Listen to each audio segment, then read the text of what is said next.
Guys, magluluto tayo ng giniling. Pero ang giniling kong pork, konti lang. More ako in vegetables. Guys, ako naggiling nga pala nito kasi hindi ako bumibili ng giniling na sa grocery. Hindi ko na nga lang naipakita sa inyo. So, ito ang aking mga kailangan. Kailangan ko ng bawang at sibuyas.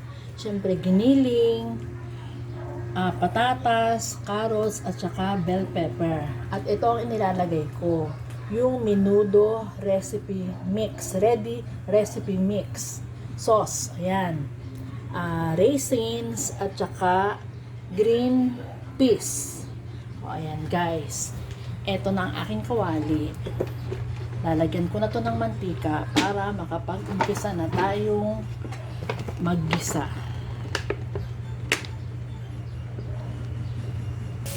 Ito guys, inilagay ko na ang bawang.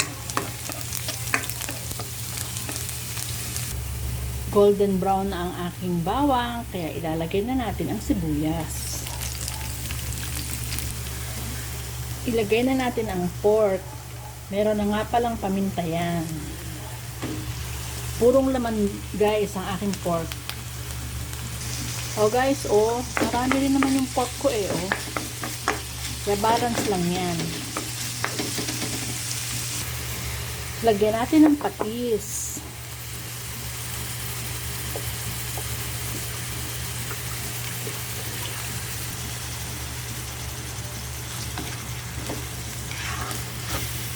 Bango-bango.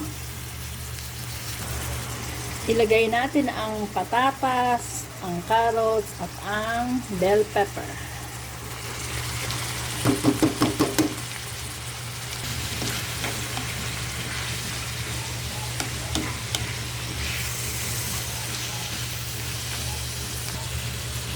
Guys, hindi ko na ipinakita kung paano ang paghiwa ng carrots, kung ano yung size niya, pati ang patatas, at pati ang bell pepper.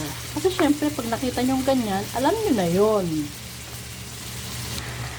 Eto guys, ilagay na natin ang ating recipe mix.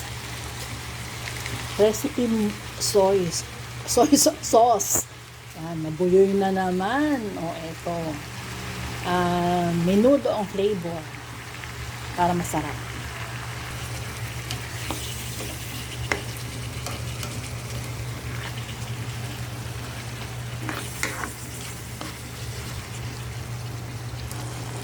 Eto guys, ilagay natin ang raisins. Yan na rin ang pinakapatamis ko dyan.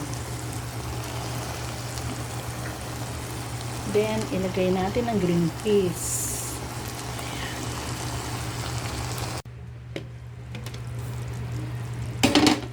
Eto na guys. Ayan.